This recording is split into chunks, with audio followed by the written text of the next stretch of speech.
Good morning, everyone. Hello. Very happy to be here today in our Talking Talent event.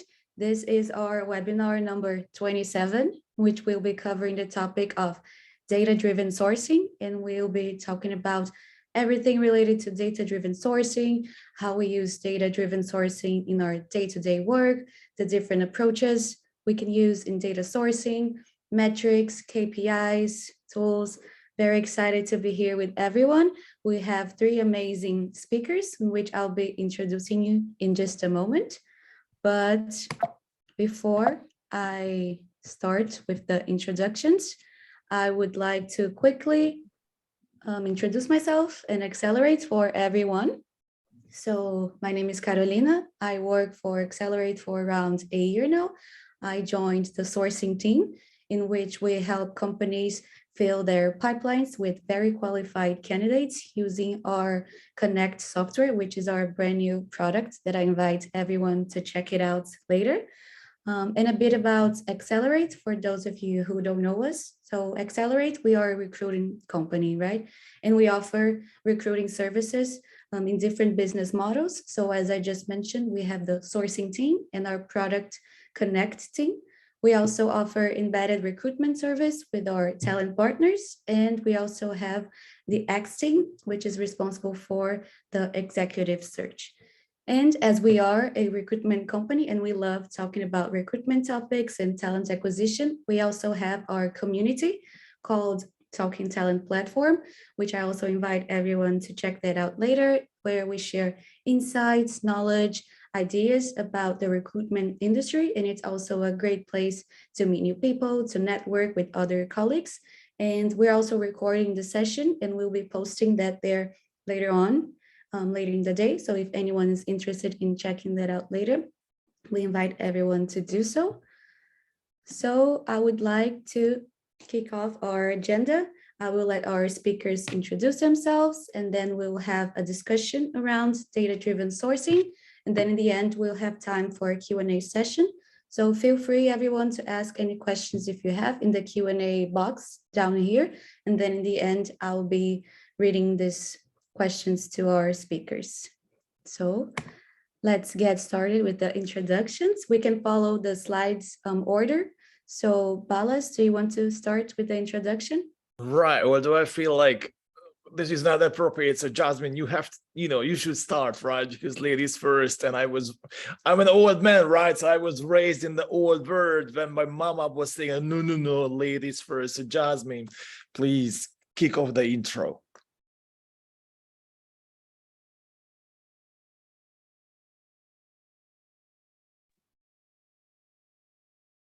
Sorry, Jasmine, I think you're muted. Jasmine, I think you are muted.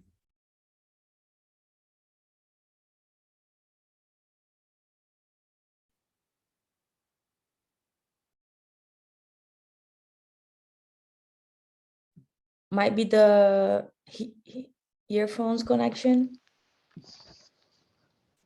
Can anyone hear me now? Yeah. Okay, I'm not quite sure what happened. I'm so sorry. Thanks for catching that. Yes, I'm Jasmine Bloom. I'm from Lemon Market. I'm a talent lead here. We are a small fintech. We provide brokerage infrastructure and enabling other companies and embedding brokerage into their products.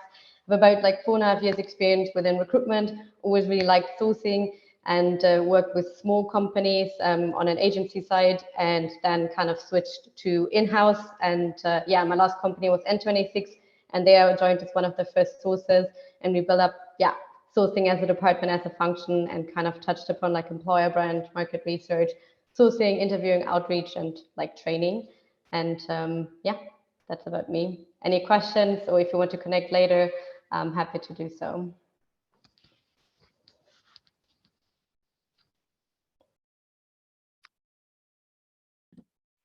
So Balas, do you want to introduce yourself now? Now the ladies already. As I confused everyone, right? Okay, so hello everyone. Thank you so much for joining and thank you so much for inviting me. My name is Balázs. And I've been in sourcing for a long time, so approximately 20 years. I was working on the corporate side, building sourcing teams, and also working with RPO companies, so recruitment process outsourcing. there was a moment in my life and I had something like 120, 150 sourcers like reporting into me. Like that was my biggest ever army that I was able to build.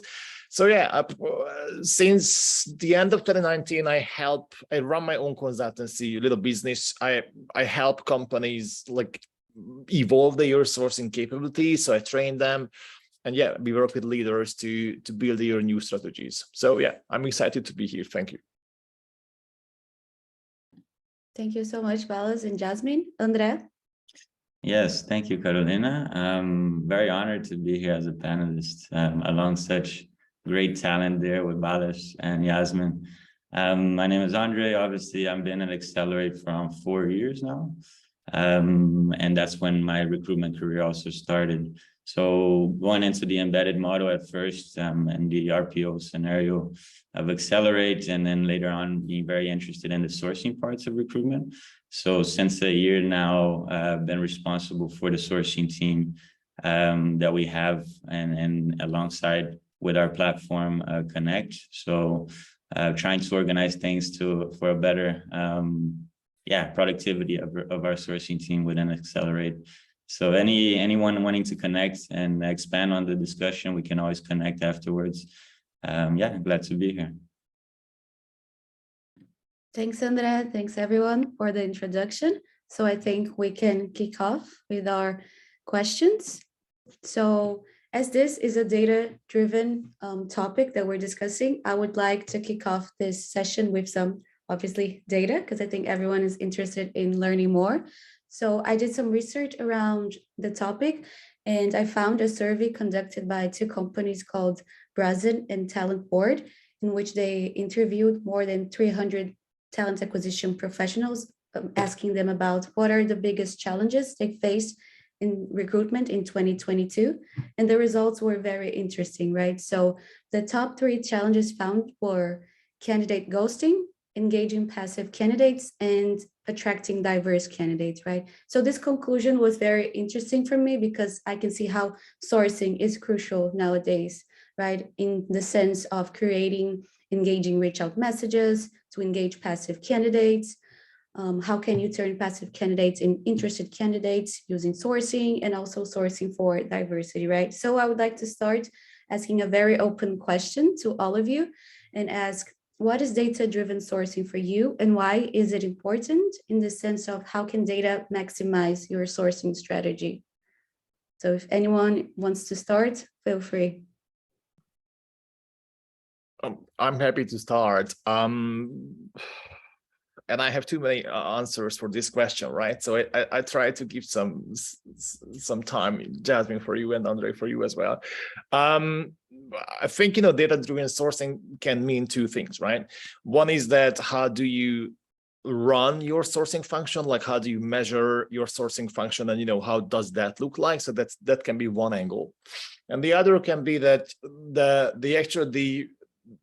the outcome of sourcing, right? So these can be the 2 things that where we use data, right?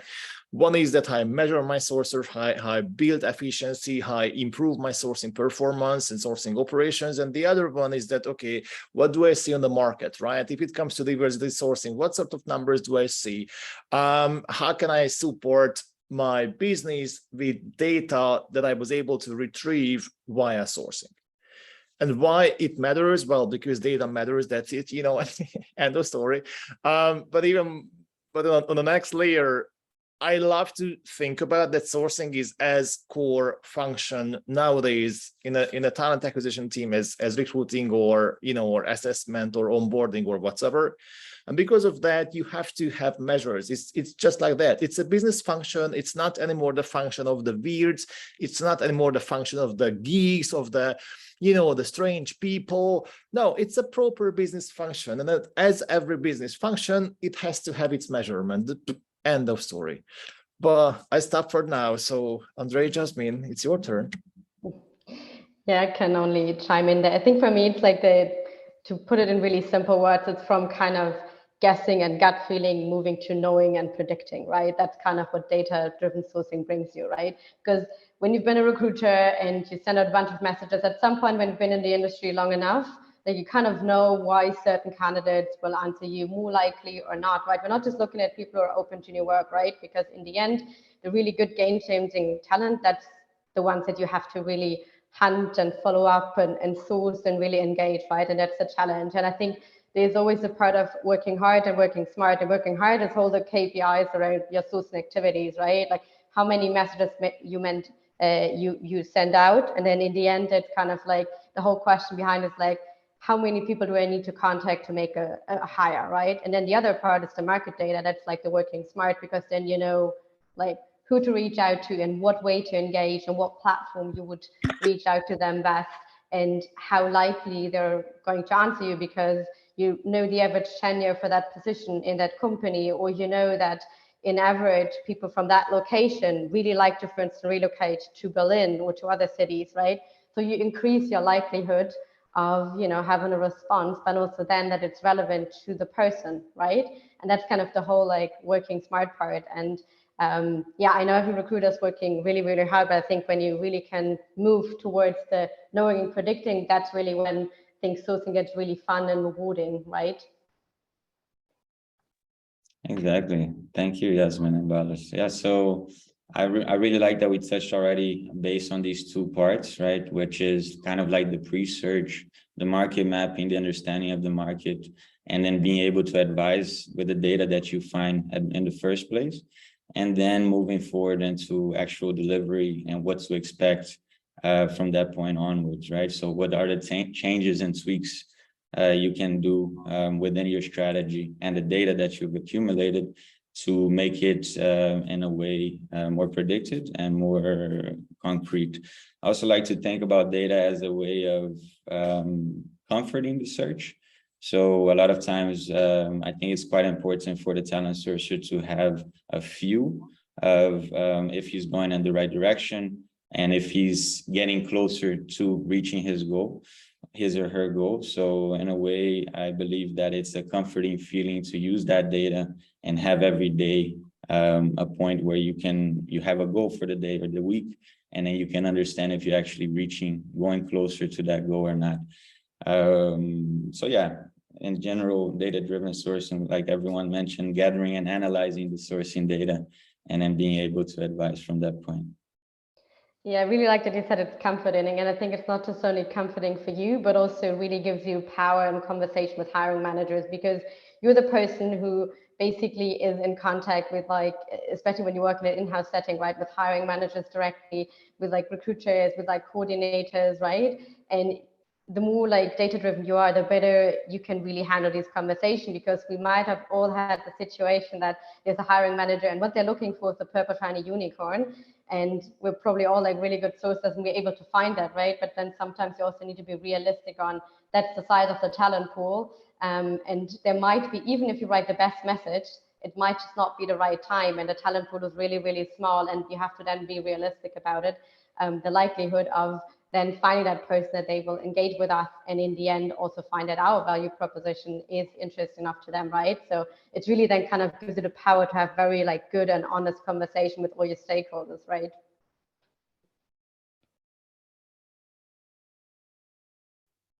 Yeah, I love what you just mentioned, Jasmine. I think that's a very interesting topic. When you talk about value proposition and having nice conversation with hiring managers around the sourcing topic, I think it's really important to explain to the business how sourcing works, because I understand not a lot of people know what we actually do, right? So I have actually a follow-up question in that sense. So how do you build like a story behind the data? I mean, how do you add value using data, and how do you build a story around that to have your own arguments around the thing you want to propose to hiring managers? I like that saying that it's not I'm quoting someone unknown, right? But there is big difference between data and information, and I like this separation. That data is something that you put, data that you see that doesn't yet mean anything, but you constantly have to make an information from a data point, and that's the job, right? So, if you see 200 people in a certain search, that doesn't say a word. Like, And then what? What does that mean? What is the information that you want to say? Jasmine, I think you wanted to start as well, but again, I just jumped in and say something. So up to you. Yeah, no, all good. I think it's I really like the point that you touched upon. There's information and data, right?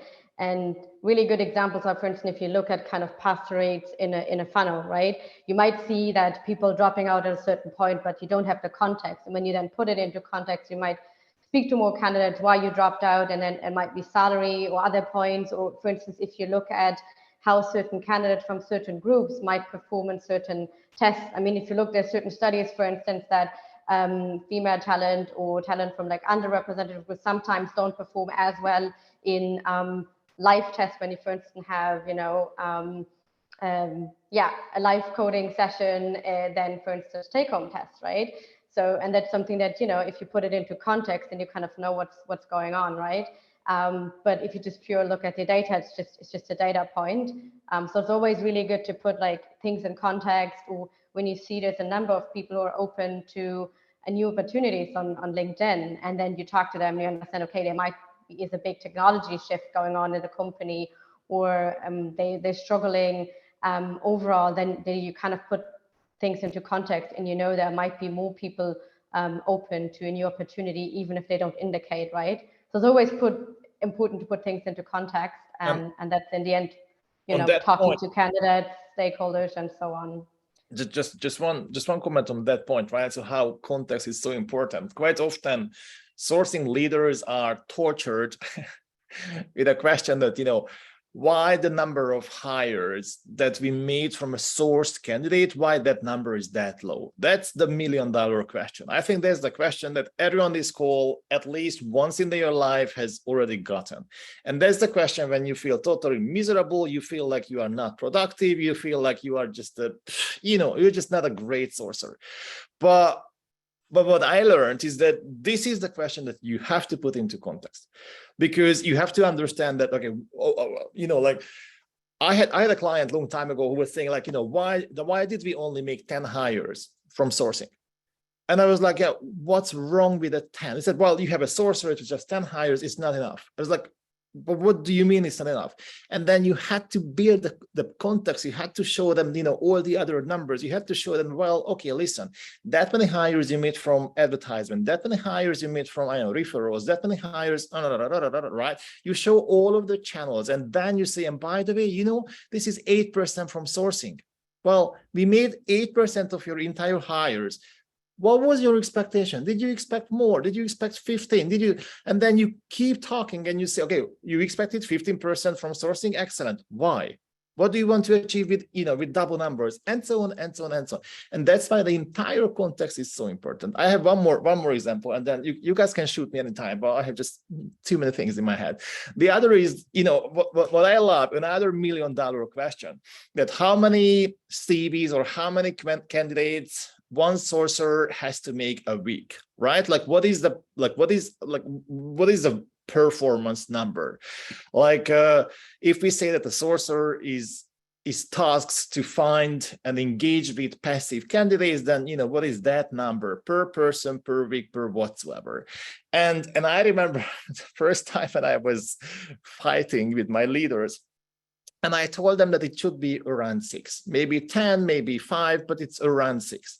And they were like, no, it's impossible. I was like, why are you saying that? He says, because it's just too few, like what? I expect 20.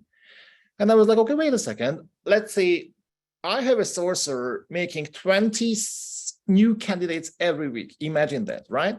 That gives you 80 new candidates every month. So these will be qualified, interested, and available candidates. So these candidates potentially will go to the manager, and you explain them the funnel. And then you say, well, let's say this is 80 candidates from us. Let's say 10% will be rejected by the recruiter. So it's, it's 72 candidates. Let's say whatever percent will be rejected. And then you go down the funnel and then say, oh, by the way, you see the number that you are expecting from me to make would result 6 hires per month per sourcer. But even your recruiter is unable to make 6 hires per month. So then what? And again, that's Jasmine, what you just said, right? Like you have to, every time when you talk about sourcing data, you have to put it to the bigger TA spectrum. Otherwise otherwise you can have difficult times. No, totally true. But it's also like just to also understand like what role that sourcing play in your organization. I mean, I think sourcing is an evolving function and it gained more and more respect, I think, throughout the past years, but it's still, many people consider sourcing something that you do before you move into recruitment, right? And it's kind of like, you know, the little stepsister. And it's also sometimes treated like that in organizations, so that sometimes recruiters have their own targets to hit, right? So they prioritize, for instance, applications or, you know, candidates that are in their funnel that, you know, maybe they source themselves, right? But there's so many reasons why maybe, you know, the amount of candidates are introduced by source, not as high, but in the end, what really counts, what matters is the hires and how long they stay and the quality of hires. And I would say if you're a good source, so you probably like the quality of hires will always be higher. You might not have the same output because you go after really, really hard to engage, hard to find talent, and the impact that these talents make is way, way greater. And that's just something that a business has to understand. Otherwise, you have no appreciation for sourcing. If you're just looking for, you know, like a CV pusher or something, that's not what really sourcing is. It's way more than that, and it's way more important because in the end, these really game-changing talents, you find them through sourcing. And for that, you need to have appreciation, and you cannot just like play a numbers game in the end. And you know, they're all, you know, you have to have like 20 CVs. I mean, you have to consider the overall talent size, how hard the talent is to engage and so on, and what makes sense and how overall your organization is functioning, what your value proposition is. You might have the greatest sourcer, but for instance, if your employer brand and reputation is not great, well, you know, it's not going to help you much, right? Exactly. Thanks for that point. Maybe I can quickly add before we move to the next question. I like these examples also of like bringing value with the sourcing data, right? And then what you mentioned there, Balish, meaning you know, you added 8% or 8 candidates, that's 8% of the total in all functions. So definitely there is a need to educate the market, educate the hiring manager. This is something that is not yet that well known out there, and usually the sourcer being that person that is going through this acceptance, like, yes, sir, I'll do this. Yes, sir, I'll find it. And I think the biggest value add is when you, actually, I just had an example today of a kickoff for a role where, you know, the requirements were so well stipulated. And before the call, we did the search, and it resulted in 140 people in the whole world that meet this criteria, right? So bringing that to the kickoff, it's already a big value. You say, look, there's only 140 people. Most likely, the greater majority of these are already satisfied with their current role. You need to be a bit flexible here or there, or else you will not get any interested candidate through a sourcing type of recruitment. So yeah. That's I think the value that sourcing brings. Yeah, you definitely have to like sometimes break hard truth, but also then kind of, you know, as I said, like the kickoff meetings are so important. Like you bring like data to it, you set expectation, but then also you come up with a strategy together. You know, like a sourcer is not like, you know, a servant. They are like, you know, equally to a recruiter, to a hiring manager. Basically, you know, recruitment and hiring people is a team sport, and a sourcer can really add value there. But also then coming up with a strategy together. Maybe, you know, especially when you're super small talent pool, you might, you know, need to look at who has connections to certain people, how to approach them. But maybe, you know, their future manager is a person that should reach out, right? We all love flattery, especially when you're like in a smaller context. You know, if maybe a CEO like reaches out, or, you know, like a head of engineering manager, you increase your likelihood. Or for instance, if a peer reaches out, or even for instance, if you look at, you know, trying to hire like the diverse candidate for whatever category, whether it's gender, sexual orientation, and so on, you know, I think those candidates are easier to engage when a peer is reaching out to them. They kind of see that they feel represented in a company, you know, in their future employer, and what the value proposition is. So it's really important to have like a proper kickoff and set the strategy, especially when you have this really hard to find people. So on this point, and I'm sorry, Caroline, we we just got stuck with this one question, but you guys mentioned, right? So I think, like why we have to talk about data when it comes to sourcing, because often our partners, sometimes even the HR people or talent acquisition people, they don't really understand sourcing in depth, and they see sourcing as a black box. I really often, hiring managers, that's their number one problem. They just don't understand what we do when we say that we source. They don't get it. They don't get the concept. I don't know why. Well, it's a great question, right? But anyway, they don't get the concept. And there are simple exercises, right, that you can play. What I really like is that there's a hiring manager, there's a job spec, right, requirements, and then you show them live a search, and you say, hey, listen, you want to see all of these acronyms and keywords and requirements on the profile. I understand, but let me show you something.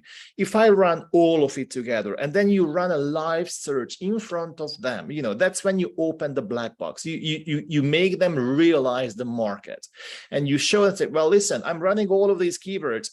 If you really insist to everyone, we will get 140. However, if I remove just one of the requirements, that's how your pool will grow. If I remove this one and that one, if I say, well, I know you need a cloud technology, but what if we bring, people with Google Cloud or with Amazon, and I open up like that? So I'm using some synonyms, and it's just so easy for us. It's so simple. However, usually this is just the missing piece of information that hiring managers are looking for, because that helps them understand that, okay, so that's how sourcing works. But I can tell you, I've seen too few sorcerers running any of these things yet. But I think, in our industry, we tend to speak with too many, I don't know, when I ask, I think recruiters usually are not data driven. When you say, oh, how many candidates do you have in the funnel? They say, well, I have quite a lot. But that's not an answer, right? Anyway, sorry, I stopped. If you want to move on, Caroline, feel free to jump on to the next question, because we can stay hours and days and weeks even on this one. Oh, thanks so much, everyone, for sharing your ideas. I'm really loving this discussion. I mean, the questions are just suggestions, right? The important thing is the discussion. So I'm very grateful for all your experiences. That's very interesting. I'm sure everyone is really enjoying. So moving on to the next topic. So I would like to ask you guys about the sourcing process, right? In which part of the sourcing process would benefit the most with data? So I'm very curious to know do you think data would be more helpful, let's say, in the beginning of the search, when you're trying to see which channels are you using? Is it LinkedIn? Is it Twitter? Is it GitHub? Is it Slack? Or do you feel like data would be more helpful when you're analyzing response rate, reach out messages are working the best? Or do you think it's actually in the end of the process, like when you're building reports to stakeholders, or when you're collecting and analyzing data in your ATS? So, or which other part of the process do you think data would be more helpful? I think it's hard to choose. We probably, like all the panelists can agree, like we can't really choose, it's important everywhere. But I think for me, it starts with an intake sheet, with a great kickoff. Like a hiring manager needs to give me half an hour, 45 minutes, and takes time before to really fill out a long ass questionnaire. Like that's really, really important. That's like the basic, and it's sometimes hard to set these boundaries, but like at some point we started, for instance, in 26 that we did like certain rules. We called it the sources cloak, and we had certain, let's say, requirements. It was abbreviation, to keep each other in the loop, that you have intake, you have kickoff meetings, you do to really, because in the end, you can only work and be data driven when you really have every stakeholder playing their part. And that really starts with the first point of contact, meaning having a great intake meeting. For that, you need to do your research, provide me with, for instance, what do you think is an ideal candidate, or someone that you spoke to prior that we weren't able to hire, but they were really great. And, what this person is reporting into, what are like mandatory skills, optional skills, what's the working style of the team, what's the diversity? Like there's so many questions and things I need to understand. Titles to disregard, alternative titles. I can do my research, right? But that's where it starts. And I think that's really where you set yourself up for success. Obviously, you need to put in the work throughout like the later work, but if the first point is not right and the hiring manager, for instance, doesn't give you the time, or sometimes they really have no clue about the market. I mean, you can do your research and all that stuff, but in the end, if your stakeholders are not like willing to work with you and put in the work in the beginning, it's really hard to be successful, I think. That's just a personal opinion, but yeah. I would say that you have to understand your conversion ratio, you have to understand your funnel, and you have to more understand the conversion between the funnel steps rather than the fixed numbers on a certain, for a certain status. You, again, when you see something like, I was emailing 20 people, that doesn't say a word, that doesn't mean anything. You have to understand the conversion, right? And that again leads to so many sub questions. But basically, I think that's the most important part in the sourcing process, that you need to understand that how many people you have to source, like search on the top of your funnel to make that many number of submissions, and or to make that many number of hires, if you wish. And that's the most important part, because then if you understand the conversion, if you have targets on your conversion ratio, then you will be able to start improving your sourcing process. Other than that, it's just a black box, right? So I love to say that technically there are 4 steps of the sourcing process, right? We have search, we have the connection part, and we connect with the candidate, we have the engagement part, and then we have a screening and the qualification part.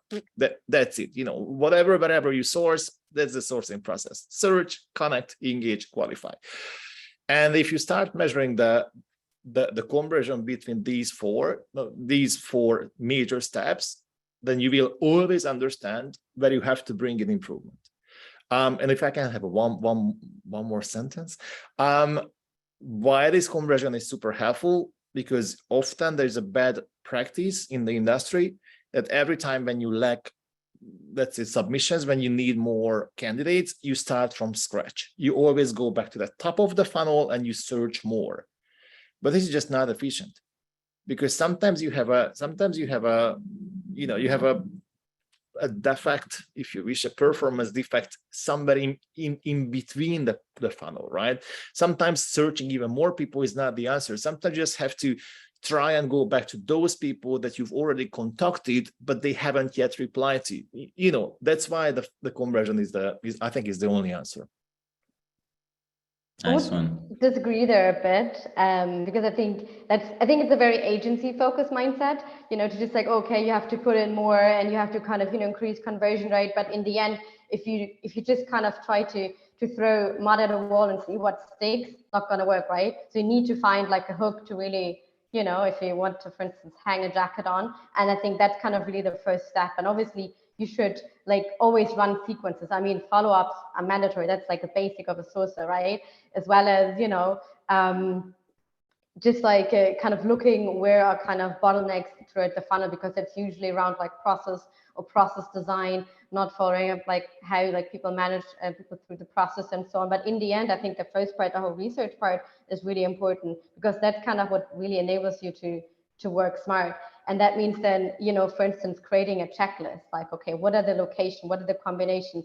Write down a number of different Boolean strings you're gonna try. Look at maybe what are other kind of key differentiators that will kind of get you faster to the candidates you need, right? Whether it's certain certificates or so on. What is the platform that's best to? And that's kind of like that sourcing strategy, and like being data driven at the first part. I think that's kind of really the key, because in the end, like later on, it's just like, okay, you put more in and so on, and you try to kind of, increase the conversion. But in the end, if the talent market is not set right, or the approach is not right in engaging, so it's the same what you were saying earlier, right, with information and context. I think the first part really provides context and sets you up for success. Right. So Andre is saying in the chat that conversion can be tricky, right? So as long as we only measure the top bottom conversion, that's probably, again, that's not helpful. That will not tell the right information that you need. Because again, let's say that from 100 candidates, 100 searched people, you make let's say 3 submissions, right? But as you go through the conversion, like as you know, as Jasmine, you see, right, there can be so many various bottlenecks, right? So that's why measuring the top bottom is just not enough. You really have to dig deeper. You have to like scan in the process steps, and that's the conversion ratio that's helpful. I was long time ago with Randstad, I was able to measure, you know, with my huge center of sourcers, we were able to measure the conversion ratio of various sourcing channels, for instance. So I was able to tell you that if we go to Monster board in the Netherlands, how many people we have to search on Monster to make a submission, versus if I go to LinkedIn in the Netherlands, how many people do I have to search on LinkedIn to make a sub? And that is super helpful, right? And then we were able to even to build conversion ratios per countries. Like, this is just extremely exciting to understand that why we need to search for, you know, we had to search for fewer people in the Netherlands and the UK than in France or in Germany, because the conversion ratio is better in those countries, because those people at that time were more open whatsoever than, for instance, a German person, right? So that's why the conversion is so helpful. And let me have a last sentence, right? So something I learned from Julia from Amazing Hiring. Once I was listening to her presentation, and she told us that she had that sentence like this. She said, every time, she's a head of sales, right? That's important. So she's sales. Every time when I get a rejection on my sales action, I actually feel happy, because I know that I'm one step closer to make a win. And I was like, what? And that's what she said. That's my conversion thinking. Every time when someone rejects my email, I'm just happy, because I know that the next one, someone coming up soon will accept my offer. And that's super helpful if you understand conversion. If you know that many candidates you have to search for, that many emails you have to send, that many follow-ups you have to send, because based on number, that's how your performance goes. If you see this data, then you can actually run the process as a machine. You can more or less like this, we will get the success. I think we're looking at the same thing from different perspectives, right? Because what I was saying, especially when you said like, hey, because when I look at data and, you know, for instance, from Monster, I need to engage less people. But this is also like contextual data. And this is for me kind of all at the very top to understand, okay, what is the tool that will get me like best results? For instance, especially hard to engage talent, which is not actively looking. Any sequencing tool, whether it's like Gem or Amazing Hiring, you know, will get you like way better conversion or just response rates, or you know, but that's obviously something that you should already kind of in the beginning, like set the hiring strategy, like kind of think of, and also understand why that is. You also mentioned that different countries and location, right? So there's like certain knowledge, which for instance, sometimes data, which is the context, doesn't give you, right? That you have long periods of notice. And that also means that when people, for instance, in Germany are open to opportunities, they're so bored and frustrated by their job that then they kind of quit their job and then start looking, right? So, and that's just like the context that you, like the data doesn't always provide you. And that's why I'm saying like research, or for instance, if you look at there's certain changes in industries, that's kind of like also the market knowledge that you need to have at the very beginning to kind of be targeted, and not just kind of have a blind approach of, hey, okay, I need to have 100 people that I reach out to. So I get in the end, like, you know, 5 hires out of that, right? But like the context in the sense, like, you know, depending on whether you have very generic roles, then probably that like really works. If it's, you know, I don't know, account executive roles and not really specific. Yeah, but I think in tech, it's really the contextual knowledge, like where to look for to really kind of get the success and put the data into context. And that's why I think like the top part for me was always my experience really interesting in these conversations with hiring managers, with engineering themselves, really helped to change the game to, yeah, put the data into context.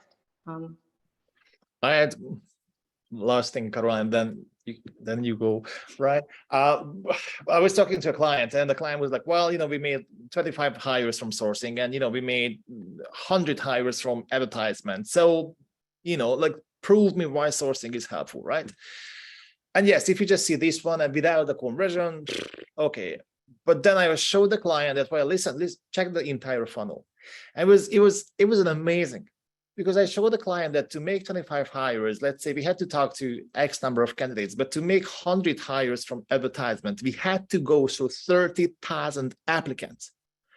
And there was a moment when you say, well, hey, listen, client, have you ever thought about how much time we waste just like going through the applicants, processing the applicants, rejecting the not relevant applicants whatsoever, right? And that's the moment when, again, you use the conversion ratio, right? You put things into perspective and you make a client understand, or you make a leader understand that, oh gosh, like that's efficiency. That's the efficiency of sourcing. And, and then, like so from the moment when you see the entire funnel and the conversion, right? So these numbers at the end, like we'll get so more means and and points. Okay, Caroline, what on the next? I just realized that we soon run out of time and we have so many questions more. Yeah, there's also a few really interesting questions in the chat. I think that we can even incorporate a little, so y'all get the best use out of this. No? Yeah, but I mean, I think we can talk about this topic the entire day. It's so interesting. Thanks so much, everyone, for sharing your insights. I'm really enjoying this conversation. So moving on to the next topic, and this is personally my favorite question. I think we covered a bit about this topic, but maybe we can dive deeper. So how do you use data to understand the market you're sourcing for? And how do you show this information to hiring managers? I think we covered this topic a little bit, and I just would like to highlight, because I think sourcers, we have the power to really spot market trends, right? And to recognize how these trends can both be challenges and opportunities for the business, and how we can use sourcing to recruit in different locations, different markets, and also for a different set of skills. So I know we talked about this a little bit, but do you guys have any more insights on how you do that? Yeah, I think one point that you touched upon, which is I think that we can only highlight, is to also show what you don't see in the end. Like you touched upon a bit, that you're really happy when you get a response from someone is not interested, which is, it's really good, because that means the person thought your message or overall what your company is proposing is interesting enough to even take the time out of the day to respond, right? This is kind of one step closer to it, re-engaging at a later stage. So also kind of showing hiring managers who are the people who are not interested and why maybe those reasons are, whether they don't want to relocate, the salary offering or the benefits are not, up to the standard, or, maybe there's, reputational issues, or just that they're looking for a different title or career advancements and so on. So kind of given a full picture, I think that's like kind of interesting to hire managers, like show them what they don't see, because they only meet the people in the end in the interviews, and also kind of show them your work, because you might have fewer people in interview processes, but really, really good ones. But then you also kind of show who are the people you weren't able to engage, or that you were able to engage, but they're not interested, right? I think that's a really interesting part.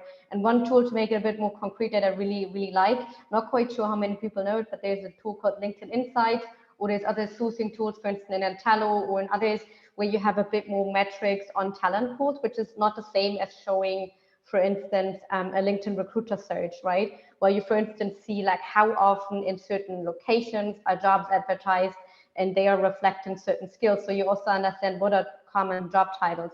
You can find, for instance, average tenures in certain companies. You understand, which, for instance, is really powerful, retention and also attrition rate of your own company.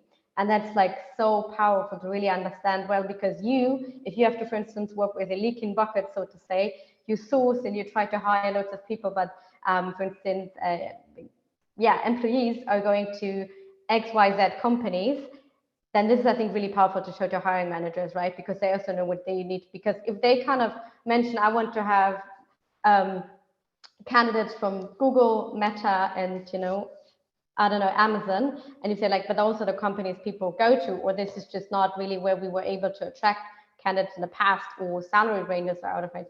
This is kind of, I think, really, really interesting to show. And I think this is one tool where you have great market insight. Besides, obviously, you can use anything like DealRoom or Crunchbase to kind of, map target companies. But I personally used a lot LinkedIn Insights, and if you know well how to use it, it's very powerful, because it really, on a grand scheme, illustrates how candidates with what skills move and who's hiring and why, and kind of input this into context. And really fun. Highly recommend. If you work in a larger environment, use it. So. And what I would just add one comment on that one, because when you mentioned that we have to show what the manager doesn't see, but we also have to understand what we don't see. And I think it's also really important in this question that we have to acknowledge that there's a lot that we don't see and we don't understand. And so what do I mean is that I was just talking to a recruiter yesterday in Argentina, and he was like, why are you suggesting us to use other channels than LinkedIn? Another $1 million question. And I was like, well, listen, so let's just focus on Argentina. There are 45 million people living in Argentina, and there are less than 9 million people are on LinkedIn. Now, what is that, right? Is it the great portion? Is it not the great portion? That's like 20% of your entire country population. And and then he was like, yeah, okay, but blue collar people are not on LinkedIn, so that's the thing that we don't see, and that's the thing that we also have to put like in context with LinkedIn Insights, right? Because if you go to LinkedIn Insights and you run, let's say, Argentina, and you will analyze 9 million people's data, that's certainly powerful. But you also have to understand, again, the bigger picture in terms of what you don't see.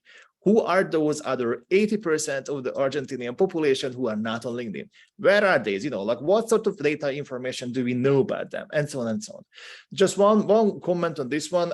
CIA has a fact book. I know it sounds like, wow, CIA, but yeah, it's a CIA fact book. So I will put you to the chat, the link, and you can find extremely great information, surprising, right? Because it's CIA. So you can find so much information about every country in terms of your population, demographics, education system, everything, And that usually gives a lot of extra information to your LinkedIn Insights data, because that can help you build the big picture. And I stop now. I'm just going to find the CIA thing, and I'm going to put it to the chat. Nice, Balázs. Would be happy to take a look at that. Also to add on a few points, and also, mirror a bit what you were saying here. So for one, this kind of relationship between the talent sourcer and whoever the stakeholder is crucial to gain trust there. I think going back to that comforting side of things, when you bring in value to that person, when you advise them on whatever data you have accumulated, they should be creating some type of difference for their day-to-day and understanding the market. So I think it's crucial to build that trust, to come to those kickoff meetings with the talent sourcer and let them also express what they're seeing. And then I think in general, this is the external facing person inside of an organization. To enhance the probability, obviously, they will be 100% different if you're counting with one talent sourcer or if you're counting with a entirety of a recruitment agency, for example. So if you'd have a lot of talent sourcers that are having data previously gathered towards a certain role, that previous gathered data would be the indicator for you to look at and compare and predict how many people you might need to contact to reach that common goal. So, of course, I'm biased. I work for Accelerate advertising. Sorry, but not sorry. But yeah, there is a lot of information with a head count also being involved and gathering data with the work of other people. Yeah, I really like the point that you made. Go ahead, Jasmine. Sorry, I really like the point that you made, like run like the trustful relationship. I think something that really kind of sometimes takes time to really be kind of included in every conversation, be part of the table. Not every organization is already so pro-sourcing and kind of really puts it in the center and kind of, values equally to, recruitment.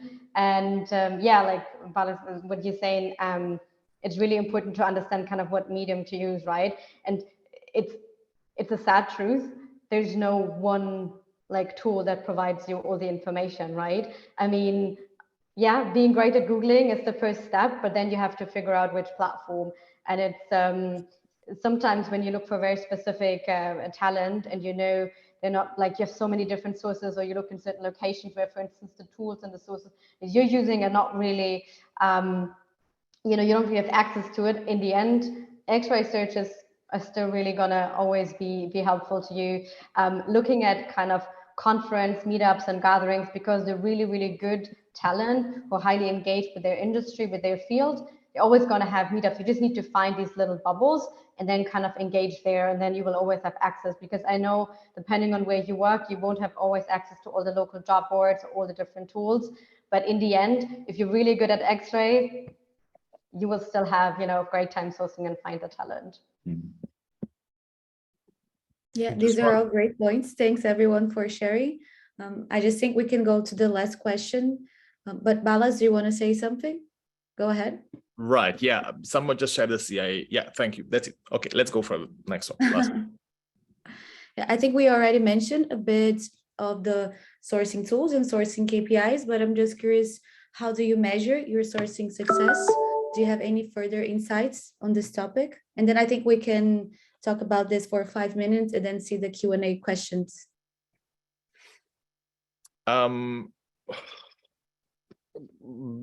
The way I like to start this one is that you have to ask your internal client that, like, how good looks like for them. So what is the definition of their success? And then you have to find a way to measure that, because for some companies this is offers, for some companies this is hires, for some companies this is hiring manager interviews, for some, and it can be whatever, right? It can be, I don't know, number of people in the funnel. But again, you have to talk to your client, internal client, which might be your recruiter, right? Or your talent acquisition counterpart. And you have to understand what will make them happy. And I just kind of emphasize it more because we work with a client today and they measure offers, and they set a target for offers, and they understand that after the offer stage, a sourcer will have zero impact on the rest of the process. That's it. That's how it goes. Till the offer stage, I understand the client saying that you can make a sourcer become accountable till the offer stage, but from the offer stage, we lose power, because we cannot influence the process. So yeah, that's would be my suggestion here, right? Yeah, I can only agree. Like, you really have to individually look with your stakeholders what good looks like. I mean, for some, it's really, in the end, making that hire, whatever way you get there, obviously, and they trust you how to get there, because it's just so hard to find that person. And for others, it's really kind of like they use sourcing or a sourcing tool to really kind of even, for instance, kind of even out top of funnel, for instance, to add more candidates which don't naturally apply, whether it's like, from a diverse background, or whether it's just certain location or certain skill set, they usually are not applying naturally, right? So there's different ways on how to kind of, use sourcing. In that sense, also what the targets are. Sometimes it's really just, okay, we want to have more candidates top of funnel, or we want to have a certain amount of hires, right? So when you kind of know what good looks like, what the expectations are, then you can kind of adjust your activities towards that. But I think it really depends on the roles and the environment and so on. Yeah. But it's also important that a long time ago, I had an article about the value of sourcing. I think it's a great one. I think it's still valid. But I understood that there are 7 different value points of sourcing. So it can be the hire, right? It can be it can be the pool, but there are some other value points which we usually consider, like the impact on employer brand, for instance. Or how do you, I think, Jasmine, you were talking about at the beginning of the call, right? If a company doesn't have a too big brand, right? If a company is a startup, right? It's a cool startup, but it's a startup, right? That's what it says. Then sourcing can do a lot to positively impact the employer brand, for instance. Or how do you measure the option of the choice? Let me explain. What is that? You work on a position as a manager, you get 5 candidates, 3 are coming from advertisement, 1 is coming from referral, and 1 is coming from sourcing. Let's say you happen to hire the one from the advertisement, but to be able to run the process smoothly, to be able to have enough choices in your process, right? To feel comfortable to make the hire, you had to have that one from sourcing, because without that, you probably would have missed something. How do you measure that one? I think it's really difficult. It's really difficult that you say, well, sourcing is not only giving you offers and hires, but we are giving you choices. And sometimes these choices speed up the process. You know, like if, again, so what I'm trying to say is that think about all of the potential values that sourcing can bring into a company, and make sure that you try to somehow measure all of it, and then, you know, certainly make an agreement with your client. But again, don't only go for the transactional measures. I think it's really important. Go for the holistic measure that, you know, for instance, how much time a sourcer will free up from the life of the recruiter, for like that, you know, like there's so many other measures as well. No, it's really like that, that you really focus on that, the overall holistic value that sourcing brings. And in the end, when companies are able to value that, it really can have such a long-term effect, you know, because all the information that you also gain from this conversation, because they're not as transactions, not just like they know you already, you get so much insight on your brand proposition, how you're perceived, on, you know, your interview process, and so on. So there's so much more value in sourcing than just kind of, okay, we make that high, which is obviously great, but it really, you can even out so many things in your recruitment process, in your workforce, by kind of using sourcing, and overall kind of the effect on employer brand as well. So I really like that you have a very holistic view on that. My favorite is that when you source in a position, you connect with X number of people, let's say on LinkedIn, let's say X replies to you, Y number of people will not reply to you. And then 6 months later, one of the people who didn't reply that time, they would apply to the company.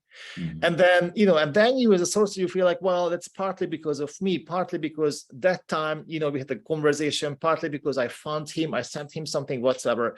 But from the TA perspective, it's like, no, that's a candidate from application, you know, from advertisers. Like, no, I, you know, like, I'm like, how do we say that? You know, like I seed, but what did I do with the seed? You know, like I planted the seed. Yes, I planted the seed in his head, and that's something that we do a lot. But that's 100%. Measure, right? Definitely, I really like that point of employer branding. Also, right, making that opening, being aware to directly the applicants that you would like to see, right? So just to not drag this one too far, Carolina, within Connect, with Accelerate, right, we do exactly work with startups. Sometimes it's the founders directly that we're doing active sourcing. So imagine the amount of time and the value of their time, and then we're saving them that amount of money by doing this approach for them. And then to concretely answer, a few things that we measure there are the amount of people that we introduce to the company and that move forward to later stages in their recruitment process. And then internally, things that we measure are open message rate. So how many, the percentage of messages that are opened by the people that are receiving those messages, we shoot for around 60%. The reply rate also in the messages, the goal is around 25% at the moment. And then the interest rate of those people being contacted, we shoot for that 10%, usually around 7 to 6%. So that's my answer. We have 6 questions in the Q&A. That's good. We have 2 minutes. So yeah, thanks so much everyone for sharing that. Super interesting to hear about your different opinions on this topic. So for the last 2 minutes, I think we can answer some of the questions from the audience. Let's see what we have here. So right. So on Dobrava, like, how can you survive 20 years in sourcing? You cannot. But I always like something in sourcing that still inspires and drives me. That's it. What I personally like is that it's a blend of really different skills. Sometimes I have to use my cognitive skills. Sometimes I have to use my psychological skills. Sometimes I have to use my communication skills, you know, my creativity, whatever. That inspires me. And 20 years just like pass on like this, you know, you all get old people. That's it. Lovely answer. Yeah, I really want to touch upon that. I think what I think is really important, and when we also were kind of building our team and we were then looking for experienced sources, I think the 3 things that I always like looked at, what I would advise everyone, like if you go into sourcing or you're in the beginning, having a high tolerance for frustration, I think is really important, like perseverance and resilience, creativity. Like, it's so important to be able to rethink, okay, how can I source that differently? How can I phrase that differently? I think creativity is something that sometimes is hard to teach really in sourcing, but I think there are methods to it. Then the other part is, I think just genuinely really liking the challenge. I always said when someone brought me like a role and it was really, really difficult, it was like a year open, year and a half, and it's like, it's basically impossible. And then you just like, try me. I think when you have that mindset, it's right for sourcing because you really like the challenge, because it's never the same, right? And then like a few resources just to give you a few like practical things. There's like Irina Shamaeva, I think she's like the #1 guru in sourcing. There's the Sourcing Summit, really connect with other sources, see what they're doing. There's a bunch of like websites also out online. Then also obviously in recruitment, everyone probably follows like Hung Lee. I mean, he also moves a lot kind of towards like being more data driven and provides a lot of insights. But there's really a number of cool people out there. And I think the way you get better at sourcing, you really start enjoying bouncing off ideas with other sources to really connect with the network.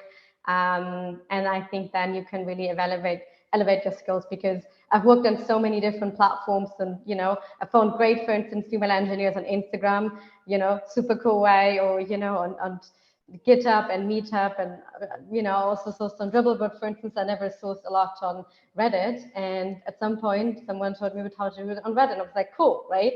I would have never thought about it because it wasn't really relevant for the roles that I was sourcing on, but yeah, if you have that exchange, it really helps. Yeah, Sourcing Summit, exactly. That's what someone put into the time. If you can go there, 100% go there. You're gonna have a great time. So. Yeah, thanks so much, everyone, for your insight. I think we already passed our time for a minute. I would love to answer all of the questions. I mean, we have more than 6 questions in the Q&A box and a lot of comments in the chat. So I think everyone really enjoyed the conversation we had here, but I don't want to take too much of everyone's time. So I would like to thank everyone for joining today. Thank our speakers today. It was really my pleasure to be here with you today. And yeah, if you are interested in continuing this conversation, as I mentioned before, we will be posting this session today in our Talking Talent platform, our community platform, so we can keep networking with people there and we can connect with each other. And yeah, I hope you all have a great rest of your day. And thanks so much, everyone, for joining in. Thank you. And thanks Thank you, everyone. Ciao. Thank you.